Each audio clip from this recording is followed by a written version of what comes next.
Hey, YouTube. Hey, Facebook. Let's get the Instagram up and going. Come on, Instagram. You know you can do it. Now I have this open somewhere. There it is.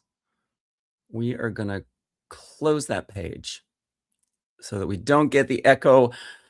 Welcome on YouTube, on Facebook, on Instagram.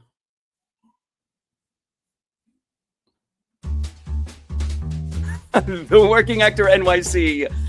That's Benjamin Howes, soon to be joined by Patrick Richwood, who is on his way. He's having some technical difficulties right now. Hey, Lamar, thanks for being here. I appreciate your support. We are going to get into a whole episode of creative ownership of your radical ownership of your creative life. We are going to get into a whole episode of radical ownership of your creative life because actors are sick and tired of being told to create their own work. And I suspect that they're probably already doing it. Oh, yes, Dolls of Horror, the tech.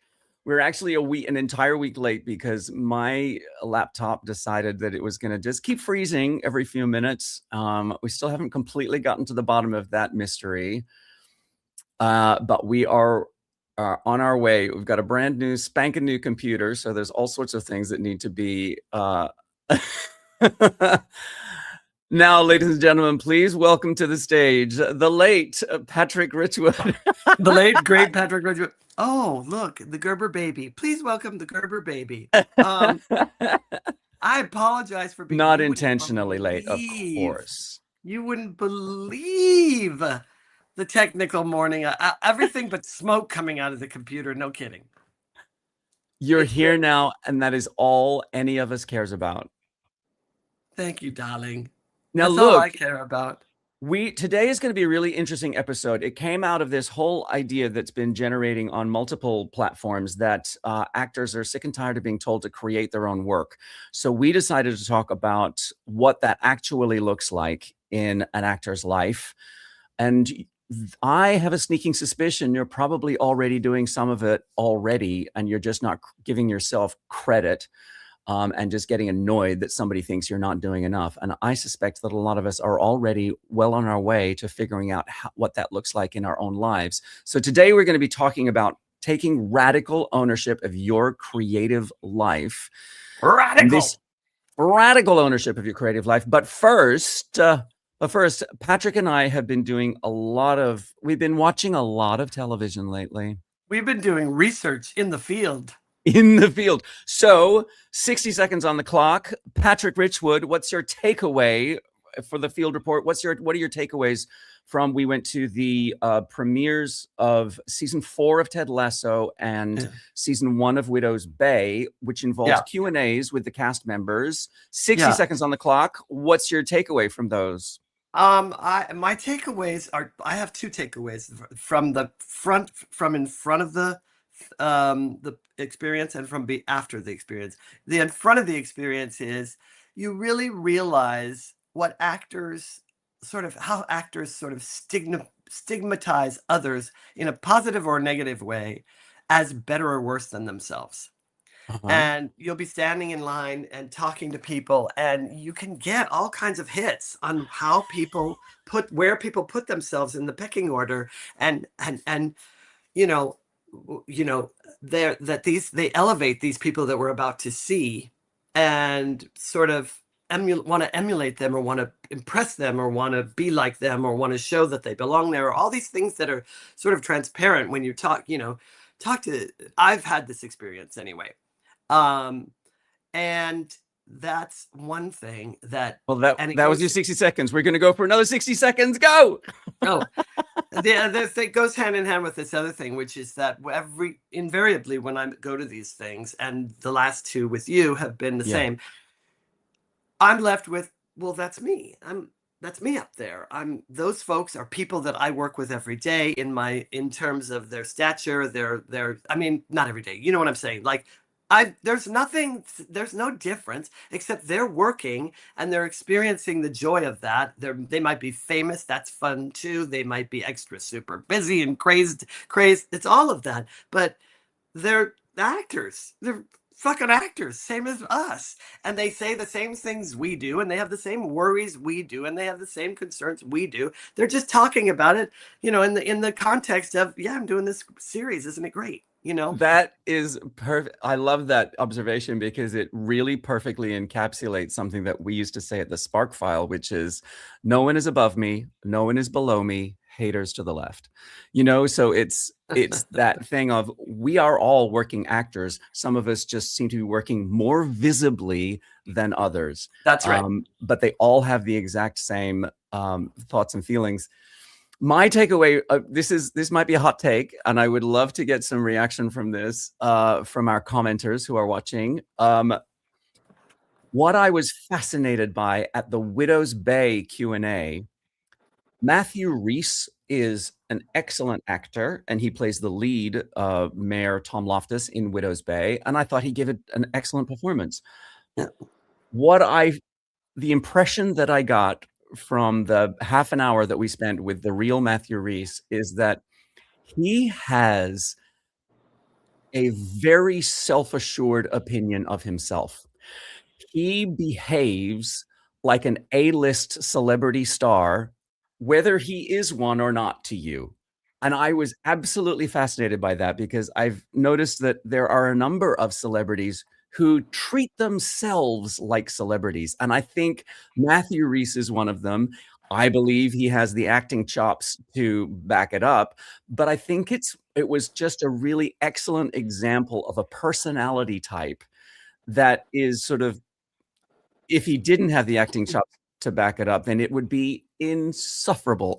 Because if he was just online at the EPA behaving like that, it would be like, oh God, this dude is such a jerk. But the fact that but it wasn't. I mean, but it was all charming. He was. I'm not saying it wasn't charming. I'm not saying it wasn't charming. I'm just saying that there was a self-assuredness, a self-confidence, a self-belief that came out of every pore. Yes, it could be come across as entitlement. And I'm not mad about it. I'm just observing it in other people. That's an interesting observation. I didn't catch that. don't possess it in myself. Yeah, that's so interesting. It stumped you, hasn't it? You didn't know I was going to say that at all. No, I love it. I'm trying to think of whether or not I ever come across that way. And the reason I'm thinking that is because I do have confidence in myself as an actor. I feel like that's where I am most comfortable, most productive, most able to, that's where I'm the most fearless. And so in the world. So if you will, like if there's any place where I'm fearless, it would be in identifying as an actor or as an artist. And so I wonder if I ever come across that way, because confidence can come across lots of different ways. Sure. If it's real. The ones that really are irritating are the fake confidence, when people are like, bolstering themselves up and doing it in a way where they think they're coming across as like, that's what irritates me, is the inauthentic version. I think why this Matthew Rhys kind of confidence appealed to you is because it may be all something that you wish to have more of in your life, right? But it also, in your own experience, but it also is appealing because it was authentic. Right. It was authentic. It wasn't like this guy doing a show for the panel and being this way. And you could see the people that were like, oh God, please don't call on me. But then they were funny it's anyway. Interesting. Were there people who came across in a totally different way than that? Yeah, like the other guy at the other end, whose name is escaping me. Hamish Linklater. Yeah, who's so funny. And he was very much like, he would just stop himself in the middle and be like, yep, that's all I have to say. And it was adorable, but it was a different vibe, and that doesn't mean he's not 100% confident as an actor. In fact, I would guess that he is. he's an amazing filmmaker as well. I mean, Yeah, yes. he stands toe to toe with any of these people. Yeah. Yes, but I'm talking about what he thinks of him. Yeah. What we do and how we're perceived in the world is very different than what He we has think about ourselves. a healthy disrespect of celebrity is the feeling that I got from Hamish. Yeah, Smith, yeah, yeah. I which like I thought that. was super I like that interesting. because that's what I thought too. Yeah. It was really fun to see. Also, the other piece is it's so wonderful when you get a cast together that just loves being together. Yeah. Like Yeah. they thoroughly enjoy themselves on the set. I remember noticing this for the first time when they got the cast from The West Wing together after I don't Oh, know however many seasons. And they were all just ribbing each other and making fun of each other and laughing. And you just could see, oh, this is clearly a thing. yeah. Yeah. It's really real. And I just enjoy that. I enjoy seeing proof that when it's working for all the reasons, the human reasons. I Yeah. love that. And yeah. That's excellent. I'm just going to do a quick shout out to our friends over on TikTok who are missing out on Patrick's beautiful face. You can hit the link tree and it'll bring you right over to the podcast, the live For podcast crying out loud. that Come on. you're watching. You're getting a small taste of it with just my punum, I but wish I could come on reach over. I know, like we just want to go like that, and then they and give you tickle your ear or something. yeah. All right, let's get into our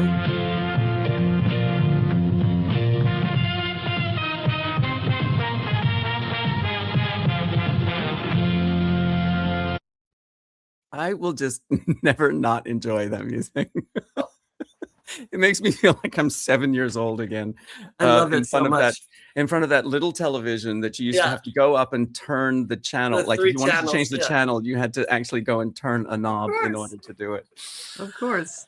Look, one of the central ideas of this podcast, the radical ownership of your creative life, is that actors spend enormous amounts of time waiting for someone else to give them an opportunity to practice their art professionally.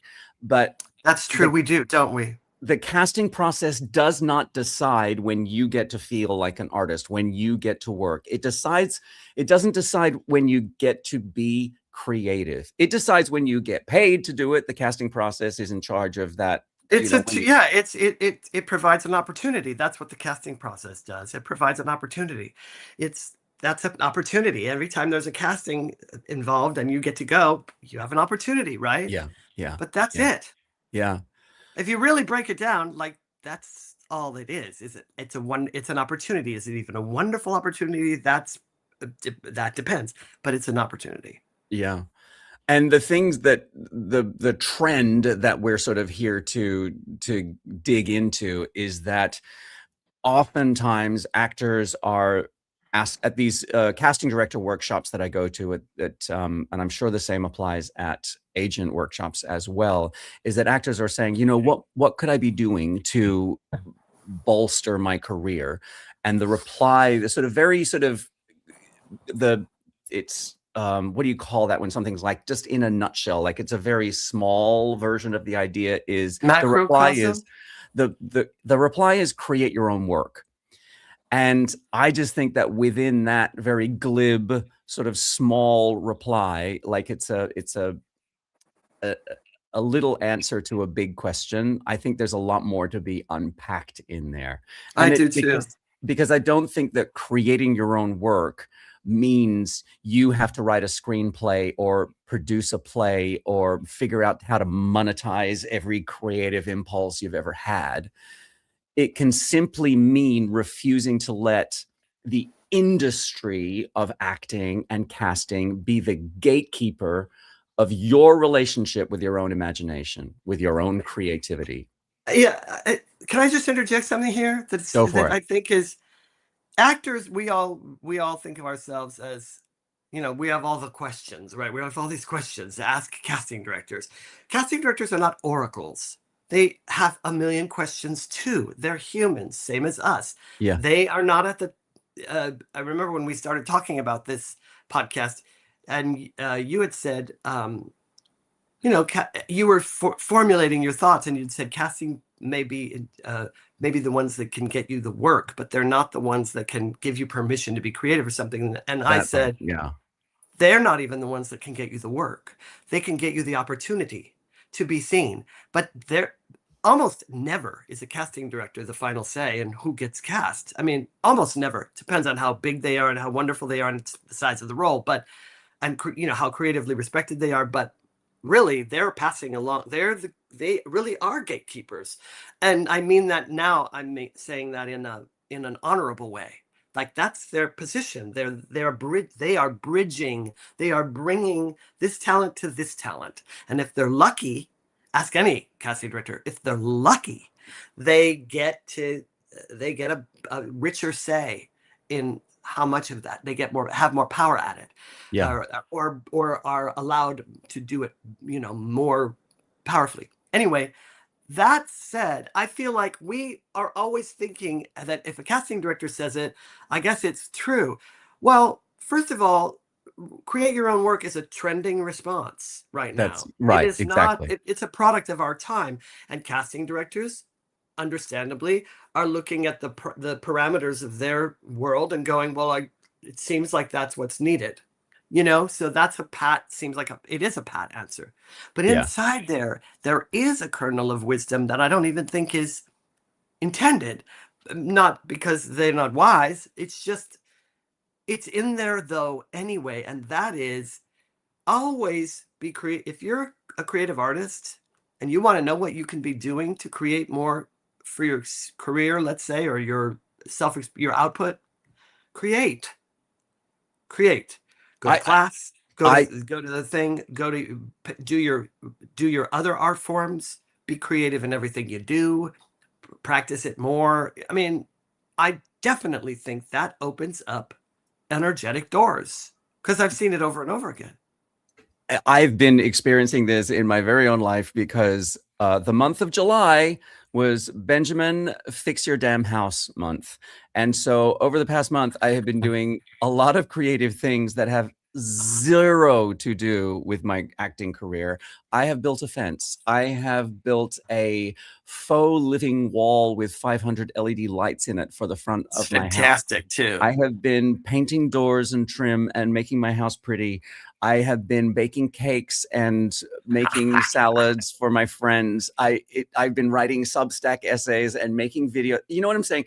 Alongside my acting career and my coaching career, but all of these things are I'm exercising my imagination. I'm making choices. These are all cogs in the wheel of creativity, whether it's applied to your acting career or not.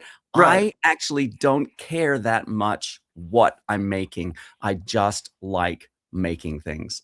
Right, exactly. As you know, I've been a painter. I was a painter long before I was an actor, and painting is my first love. And Yeah, I've been exactly. painting and drawing and illustrating and muraling and all my life.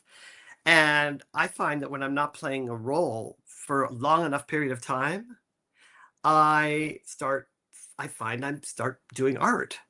So I'm painting, and it almost just creeps up on me. And these are things that I've been wanting to paint for a while, but now I find I'm doing them, working on them, right? So I have Because of a that. question about that. Do you regard that? Here's one of the sort of differentiations that I think might be helpful for our listeners and viewers. When you start painting or writing, do you regard that as play or do you regard that as expression? Are you in the zone of I enjoy making things because I have something to say, or is this just something that amuses you, something that you're not doing it for any kind of audience or I'm strategy or not, yeah, monetization? both are true because I'm Okay. definitely not doing it for any sort of audience or anything. And I'm automatically in the creative zone. And I think it's the exact same bandwidth as we were in when we're doing our best work as actors, writers, painters, poets, architects, doctors, mathematicians. That creative thing that clicks over and causes you to be at your best Yeah. and not and above the text. passed the text, if you will, if Uh-huh. you were an actor. You know, you got the text, you've got the work, right? You've done it. It's all in there. It's all learned. But the real joy is surfing above it, surfing it, rather than being a prisoner of it or being beholden to it. You get to fly with it. And that's the exact same bandwidth I'm in when I'm painting Uh-huh. or when I'm writing. I lose track of the time. I lose, you know, I look up and the lights it's all dark outside, and I'm like, oh, I forgot to eat. I told you, my dog Monty used to tap on my dad, It's dad, time. dad. You know, I have needs too. either teach me to operate a can opener or fucking feed me. I have Um, needs too. yeah, and I'm like, shut up, I'm painting, and painting you, god damn it, I'm immortalizing you. Shut up. But I think those two things are. I feel like they both are part and parcel, and as it happens, something wants to express itself through me, and that's the venue it's choosing, or So that's the then, venue it picked. so then I have a follow-up question to that, which is, do you ever find yourself in a position where you're like, I have an opinion about this and I want to express it in some way? How does that sort of show up? Like, are you like, I know, for example, and I'm not trying to put words into your mouth, but I know that you're a big fan of a laundry marker and a blank t-shirt. And I just wonder. Yes, I am. Yes, I am. I'll be honest, that is for validation, because I know it's going to get a lot of laughs if I wear it, and I know people are going to say, where'd you get that t-shirt? And that's fun for me. So it's kind of like a little you know, for myself. But I also enjoy it. But doing a painting or writing, and writing has a little bit of that. I know by the time it's starting to formulate and be good, I know this is going to be fun to share because people are going to like it. And you hope not everybody's going to like it, but you hope that people are going to recognize that's good writing, right? Yeah. So it's that. I don't have that with acting, and I don't have that with painting. For whatever reason, I am not sure. I do not know why that's missing. Maybe it's the ADD gene or something, but I don't have it with acting or writing. It's not. Of course, I'm a human. I want to be validated, right? Yeah. Yeah. But I'd rather be. I had a teacher who, one of her ironclad mottos was, it's don't do it for it's expression. It's not you're not looking for a validation here. That's not going to get you the best work. If you're doing it for As an actor, validation, yeah. or as anything, honestly, any art form, it's like, Well, it's except your natural t-shirts to are. want validation. It's natural to want, that. We're human, and to deny that is silly. But and this teacher in teaching format had to sort of draw a strict line and say, leave it out, leave the validation out, because she knew probably that would be impossible for people, but they could develop tools that would override it so they could get to better work. That's why my friend who I lived with used to say, you're not getting the fucking part when I would go for an audition. And I'd say, thank you, because it would remind me that I'm not going there to audition for a job. I'm going there to be an actor on a Thursday and do my best acting work on a Thursday or whatever, you know. Yeah. That old thing. So we've talked about creativity as play and creativity as expression. What about creativity? Wait. You didn't answer the question yourself. What was the question? Your last question about, when I have something to say, where do I say it? I have been putting that effort into my content. That is where I have found the most satisfying way to create videos and Substack essays about a topic that I care about. And the reason I say when I have something to express, that's where I put it. It's because that is where I get the response that tells me that the exercise of creating like that is not just for me. It's not in a vacuum. It's not in a vacuum. I cannot tell you how we just said how you don't do it for validation, but there is an unbelievable feeling that comes over me when somebody comments on one of my videos. You have no idea how much I needed to hear this today. Oh, yeah. The first time I got that comment on a video, I was just so touched, so moved, because our experiences and the way we choose to impart the lessons that we have learned over the 25 years of being working actors in New York City, or 40 years. 2,500 years in my case. But the like finding a way to express what I found myself saying the other day, if there's one thing I wish every actor in New York City can learn from my experience, it is, and there is something incredibly satisfying to that. Yeah, about that I experience think of creating those videos. I see that with you all the time. I think you're dead accurate about yourself, because I see that all the time. And one thing that you have taught me, or actually you've just really sort of accidentally clarified it for me, because I don't think these words ever came out of your mouth, but I see it, I witness it with you, is setting aside whether we do it for validation or not, right? Because how human are we that day, right? How vulnerable are we that day? Yeah.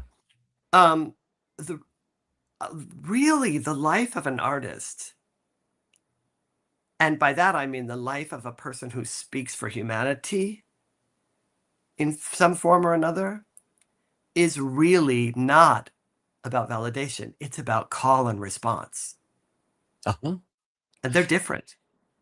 Well, I mean, acting doesn't exist without an audience. That's right. It's got to be call and response. And so in that sense, yes, we need that. It fuels us. But that's different than validation, because validation's fairly empty compared to when you're looking at it true. Like, Yeah, 100% true. Plus the other piece of it is, and I know from being, 4,000 years old and seeing fire and flood and famine all several times in my career, is that, and then a couple of asteroid attacks. I actually believe that there's a fine line between I just had a perfect way to say it, and now I can't articulate it. It's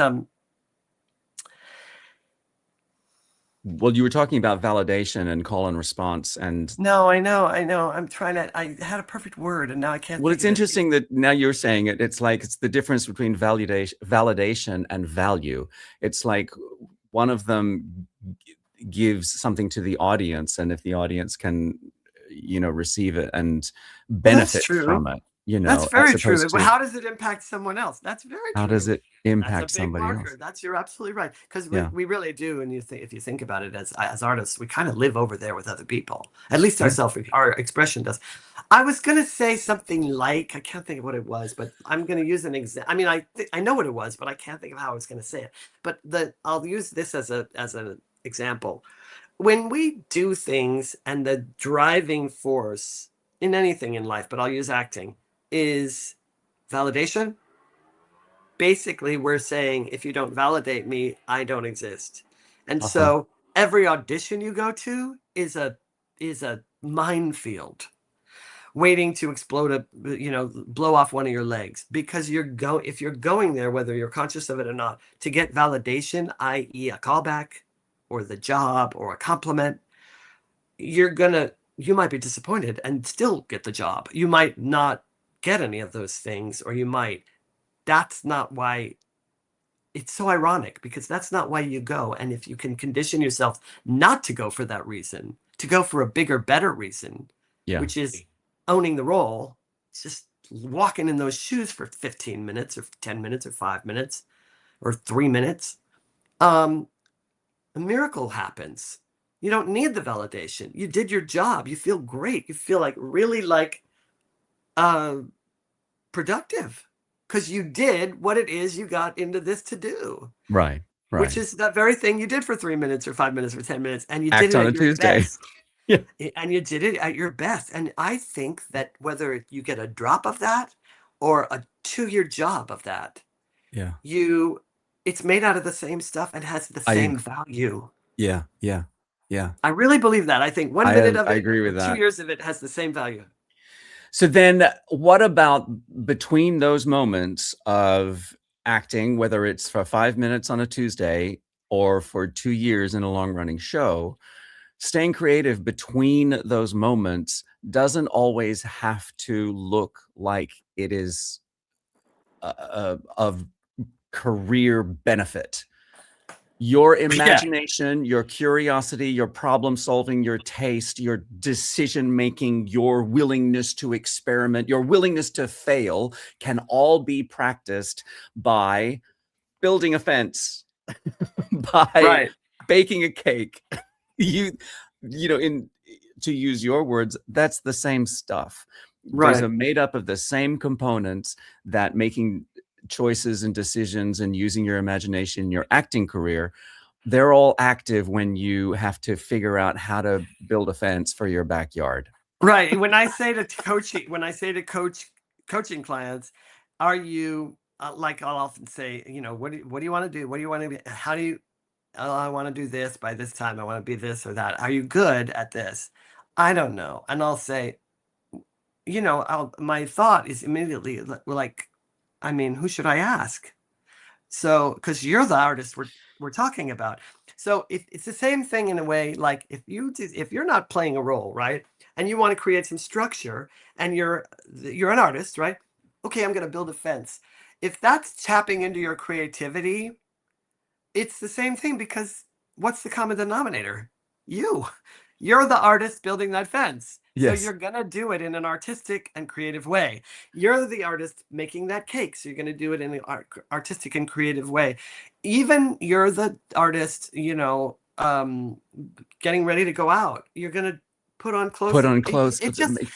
We can't not use that gene. We've got it. We're unicorns. We just are unicorns. So if you're a unicorn building a fucking fence, you're still a unicorn. Do you know what I mean? I mean, I'd like to see a unicorn build a fence because no thumbs, but whatever. Anyway, they probably no thumbs, but magical poop. So magic powers. It could probably just magical make poop. A fence. Yeah. I think we're going to come back to this at the end because I sort of feel as though that's sort of fertile ground for feeling like an artist when you don't feel like an artist. But the other thing is, I feel like that all of those exercises help you when you do get into a situation where you're being asked, what do I bring to this? What's my take? What would I do with this material? Because it may not have as much weight or importance or value in your sort of conscious mind, but me deciding what my fence looks like is still Benjamin's decision.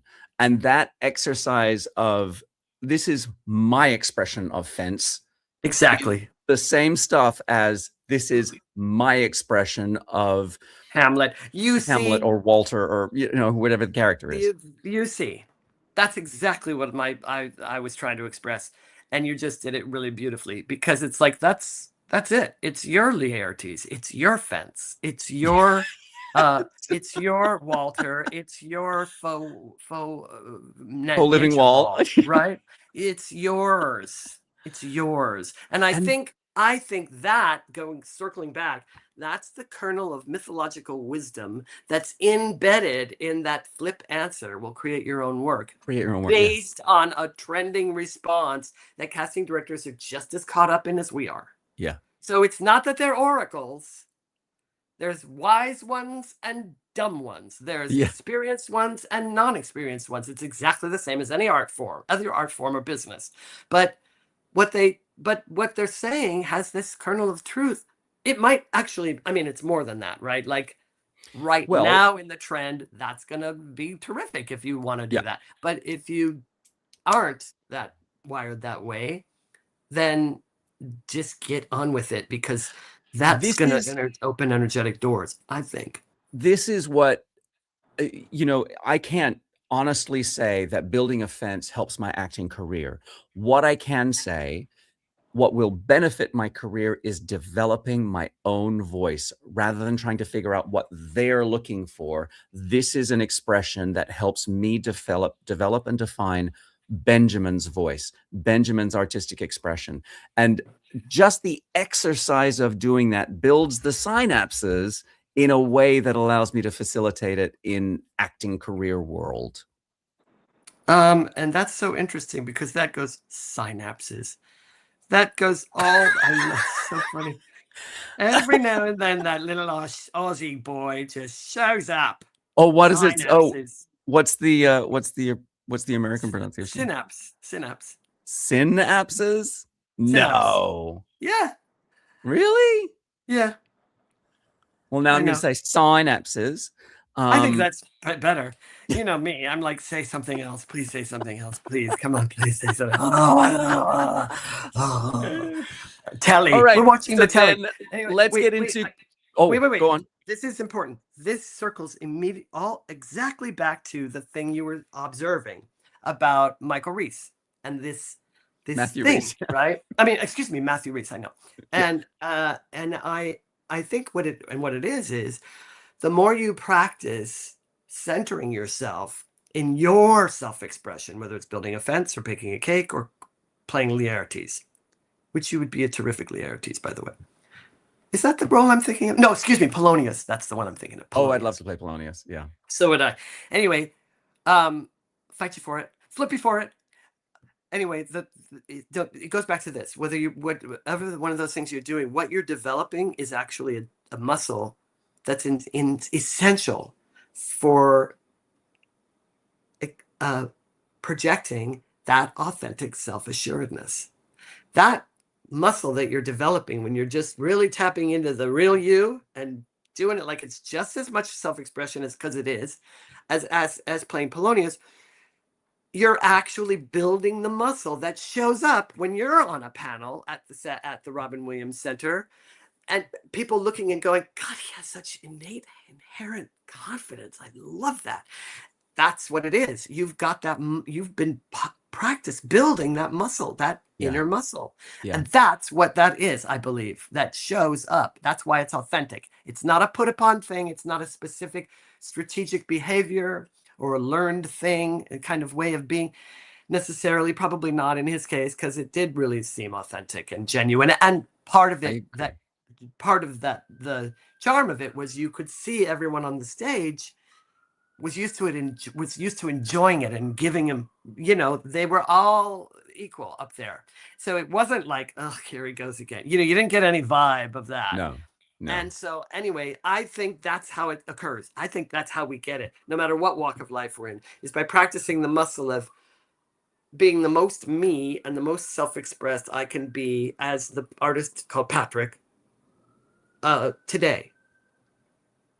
We don't have that. We don't have the opportunity to just go like this and create a job unless we're anyone really. I mean, kind of. So this now leads into, okay, so you can add the career strategy element to your creativity if that is what you think is required, because I don't think it necessarily starts there, but I do think that if you go join an improv class, if you start writing a short film, if you produce a reading of a play, that may start as I just want to be creative and express myself in this way. All of those things, whether it's making a podcast or writing a Substack essay or creating a YouTube channel, drawing a t-shirt. Yeah. But there are things that you can do creatively that express you creatively that are also career strategy. And you can choose those things if you want to. That's sort of a much healthier version of create your own work. I think so too. I know so. Yeah. I'm not particularly versed at creating my own work, but I do believe that, like, in terms of like I wrote a screenplay and now I'm going to produce it, or like that, or I hired a writer and I'm or whatever. But I mean, for me, it's just hard enough to be like, I gotta find the right photographer and get new pictures. Like, that's enough career strategizing to last me a long time. But you know, but it's actually it's only a career strategy if you think about it. If you're it's like a budget, I guess. It's like when we budget money, somehow it's possible to save it.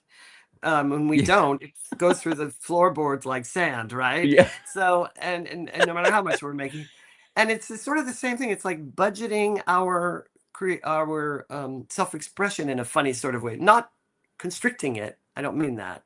Not cutting it off or creating a measurement by which we after which we can't go. I don't Right. mean that kind of budgeting. I don't mean skimpy, stingy, keep as much as you can budget. I mean figuring out like a way to structure it so that it's like, you know, I oh, you know, I love doing those salons Yeah. where we do put Get together a together with a reading group of a of play that friends. nobody does. Yeah. Yep. And we gather everybody up. We rent a studio. We gather. Everybody loves it. It's free. We all love it. The actors, the audience. Everybody goes, "Oh, when are you going to do another one?" Now you could say that could fold into a strategy because you could say, "Well, now that I'm doing these, I'm going to get the word out and start getting some casting directors interested in coming or directors. Why not? I mean, everybody has a great time. It's not like I'm going to be providing them with, a boring, and they can come or not come." That's the kind of budgeting I'm talking about. It's like Yeah, totally. that way that energy doesn't just go, yay.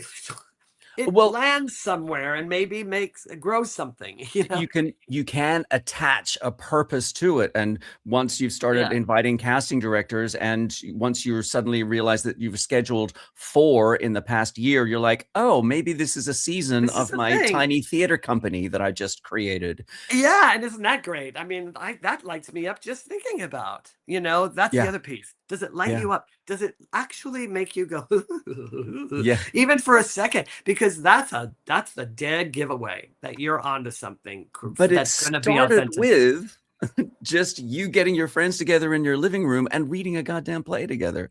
No, I don't. Yes, exactly. Not the Yeah. part about um getting casting out of it or whatever. But the part about that you said about now all of a sudden I've got a little mini theater company that's still in the creative vein. That is not in any way a career breaker. It's for me, it's so delicious to think about doing something in little steps, and then all of a sudden you look back and you're like, oh, I've been Oh, I doing this made 5 years. Yeah. Like it's Yeah. that to Yeah. me kind of lights me up. It's got all the components that I love. It's got all the ingredients. It's got collaboration. It's got creativity. It's got, fun and play. It's got sharing. It's got making an impact on other people. It's charged with career possibility if you want, or profession possibility for Yeah. you or for others, right? It's got a whole myriad of ingredients that I love. Yeah. So why wouldn't that open energetic doors? Why wouldn't it? Exactly right. And I just sort of feel as though the people who complain about being told to create their own work, the ones who whine and say, oh God, why do people keep saying that to me? And because this exists, I know you're immune to a lot of social media scrolling and whatever, but it really exists. There is this whole subset of actors who are just like, oh God, if one more person tells me to create my own work, I'm just going to quit acting. And I just sort of feel as though those actors have outsourced so much of their artistic identity to a part of the industry that they have no control over. Like if you're pretending you can if your artistic identity relies upon you booking a Netflix series, you are wasting the most exciting part of yourself. Agree 1,000, beautifully said. And I agree 1,000%. And I would say also, and to jump on that, I would say that along with that self-assuredness that we talked about with Matthew Yeah. Rhys, and that muscle that develops that, I think we're talking about another muscle that gets developed here, which is the muscle of artist self-sufficiency. Yeah. And why I think that's so essential is not so that you can live in a vacuum, and not so that you can be ultra prepared before you step on the set. I've worked with actors that like they had it all down. They knew how they were going to say it. They knew every move and every little thing, and they were like club acts with the Yeah. mic. Throw the microphone cord over here, and on the every note of their arrangement, pow pow. And I know actors like that, and they're missing out because they are missing out on the spontaneity of the wonderful collaboration. But if you've developed that self-sufficiency as an actor, just think of what a better collaborator you can be. Just think of how you can elevate the whole collaboration process by coming in as somebody that's that empowered and really ready to play with a lot of empowered tools, because you've developed self-sufficiency. You've exercised your imagination, your decision making, your taste, all of those things are now elevated because you've been exercising them. Exercising getting empowered outside of a structure that was imposed for you. Whenever there's no work, you're not getting a structure that you want. You don't have the ballet bar. We don't, we don't have the canvas with the paintbrushes. But what do we do have? That thing that everyone has, but that actors, that's the number one tool of the actor, the imagination. I mean, we really, really, really have muscular imaginations if we're doing it right. Yeah. I want to bring in a comment that just came in on TikTok. Dave McIntyre, great to see you, Dave. Thank you for being here. I appreciate your support. He says, isn't working with a company still creating your own work? It's just a different muscle. Yes. I just want to clarify whether it's talking about like a theater company or a non-theater company. But this is exactly, I think, what Patrick is talking about in a lot of way, that the self-sufficiency of exercising your imagination, having being able to make choices. It is 100% this, exercising your creativity. You're still creating your own work just within somebody else's structure. And I don't think there's any differentiation with that. I think part of the thing we're talking about is once you're outside of the paid acting environment, okay, so Dave clarifies. He says, either I'm just as creative in my classroom as on stage. 100% agree. Are you a teacher, Dave, or are you? Yeah, Dave is a teacher. Yeah, Dave. Oh yeah, well, absolutely, that's a creativity. Also an actor, like and has been performing this year, and But see, there you go, Dave. That's the same. Is it Dave? Dave, yeah. I can't see you, Dave. Sorry. There you go. It's that pinpoints exactly what I'm saying. Whether you're teaching or you're acting, whether you're doing improv or collaborating or working with an acting company, it's you, the artist, Dave, doing it. Yeah. So you're going to be creative. You're going to be Dave the unicorn, no matter what. It doesn't have those parameters just sort of disappear because it's you. You're the common denominator. And the more we've practiced that muscle of our imagination, our self-sufficiency, our self-assuredness as an artist, and our willingness to, those things engender a willingness to play, I think. Yeah. And so, of course, that's 100%. The case. And as far as, if you had been talking about an acting company, I was going to say, God, yeah, because I love having a structure imposed for me. I mean, I just love it. It's like, that's not my forte. I'm like, I really have to set a bunch of alarms and put Post-its up all over the place. Do something. Well, I just want to sort of circle back to the idea that I was ruminating upon before, which is that I think actors don't give ourselves enough credit for. Dave says, Dave the unicorn? Yes, please. You already are. Yeah, you already are. But I think as actors, when we get told to create our own work, I think we're not giving ourselves enough credit for where we're already doing it in our daily lives. We just don't acknowledge that it is like, for some reason, we have these blinders on that is, well, if it's not for a Netflix series or if it's not for Shakespeare in the Park and the Public Theater, then it doesn't count. 100% counts. But I think you can credit yourself with, Yeah. I am exercising my imagination. I am making choices. I'm developing my taste by saying, I like this, what I've done. I don't like this, what I've done. Do you know what I mean? Like, I these do. are all expressions of our creativity. Give yourself credit for where you're using it, but not acknowledging it. You know what I want to get into? There's this whole branch of improv that I didn't know anything about until my friend Danielle told me, which is narrative improv, where in her case with this company she's working with in LA, they do a different genre and they practice for weeks all the ins and outs of that genre so that they can improvise freely. And they do, like they did soap opera. The last one they did was noir. And they get all the suggestions and they structure, but then they do a story for the evening and it's film noir and it's all done in that style. So everything that they're improvising is steeped in that style. I think now they're working on telenovela or soap opera. I How forget which of them. fun. And then they'll That's do really another fun. genre, the musical comedy. And I just think, oh my God, that sounds like so much fun because they're still completely improvising. I mean, these are all master improvisers, including her. They're just, really. So, but it's like, doesn't that sound like so much fun? It sounds like so much fun. And I have to say, the thing that I really sort of enjoyed about dipping into the Upright Citizens Brigade world was that I could see how you can just go deeper and deeper into it and just keep exercising a new part of it. I did find that very enjoyable. I started to pull away from that scene where it seemed like everybody just was like, yeah, I'm only doing this to develop my reel for SNL. I was like, oh, Oh yeah, well there is that. I think it depends on the company you join. It depends on the chapter of the company and all that Yes. stuff. Yeah. We could start our own, I guess. But yeah, there's definitely that's the thing. I mean, in any business, but certainly in show business, it's so filled. It's just littered with all these sort of misguided ideas about Well, what they're supposed to be and what we're not supposed to be.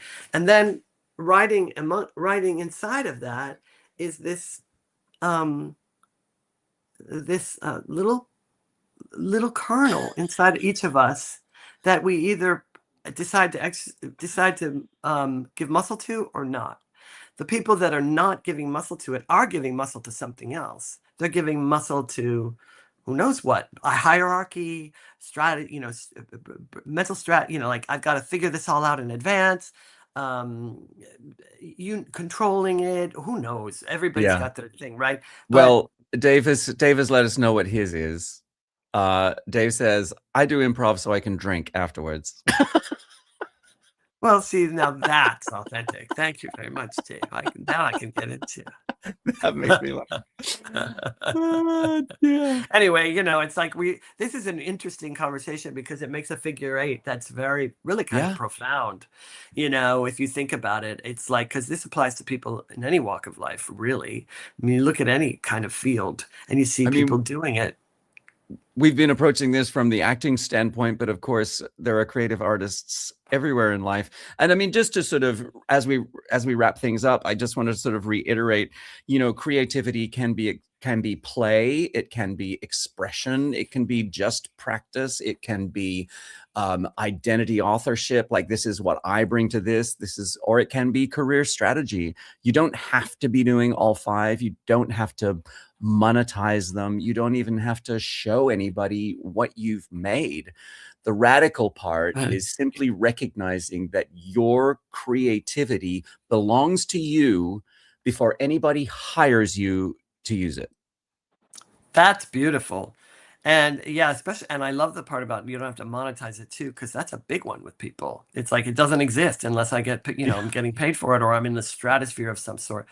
Yeah, that's really beautifully said. I love that. Oh, you're welcome. I try really hard to express myself, beautifully and eloquently, and sometimes it comes out really well, and sometimes it doesn't.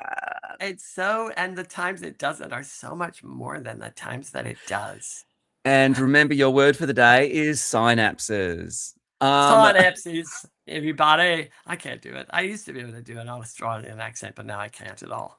We want I to wish thank I you for could. being part of this live podcast episode of the Working Actor NYC. If you want to see more of our programming, you can check out the workingactornyc.com. Crikey, mate. We're on YouTube. We are on YouTube, or we are on YouTube. Instagram, Facebook, TikTok. Check us out wherever you happen to be. Come and find us. But come and find us on YouTube next time, because I feel left out on TikTok. Yeah, there's so much more to see and love. Namely, Patrick's. That's loud. I'm going to turn that down. We will be right back here next week because we missed a week. So we'll be right back here next week for our next live podcast. Please come and join us. We look forward to seeing you then. Bye for now. Ciao, fellas, kids, people.